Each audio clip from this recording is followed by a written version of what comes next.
wah iki mesti seneng iki karo aku. Iya. Ternyata dia hanya menganggap friendly aja. Ya, oke. Nah, lah engko lek wis semakin lama diglibet, glibet. Lah ketemu titik kosongnya dhek Iya. kudune. Kan ku malih rodok curhat. Iya. Penamangan curhat aku ngene. Lah masuklah ning kono kudune. Iya. Set dikai penenang bla bla bla kayak kenyamanan. Wis wong iki mungkin kena dhewe. Iya. Lek sing musuh wong jutek, ya lah cuek. Treatmentnya siji, Pak. Treatmentnya kuwi ngene. Pertama ketemu Pak. Pertama ketemu ya, kok dhek iki cuek ngono. Mungkin yang kita tunjukkan kebaikan sih. Misalnya kebaikan, maksudnya kebaikan ini pomo dhek butuh apa ndak usah langsung. Mau misalnya ngelingak-linguk ndek nek sing ndok. Sampeyan butuh iki to. Oh iya. Wis mek ngono tok.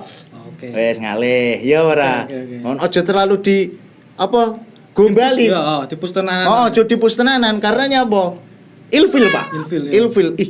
Ih, ngono to, kan ngono to. Oke. Ngono, ya wis. Ya. Iki to sampean butuhnya sampean gawe. Contoh misalnya adem, ya ora. Oke, ya. Adem ya to. Ini nggo jaket, ya. Ngene nih. Ngono langsung adem to. Sampean gawe nya ngono. Wah nyapo ndak usah. Wis ora apa-apa, nyapo. Wis ngono tok. Lah engko seiring berjalannya nyapo to kok iki kok mesti enek lek ketika aku kok ngerti. Ya iki. Tekone kok kono. Lek menurutku ngono. Piye, Dik? Udah usah.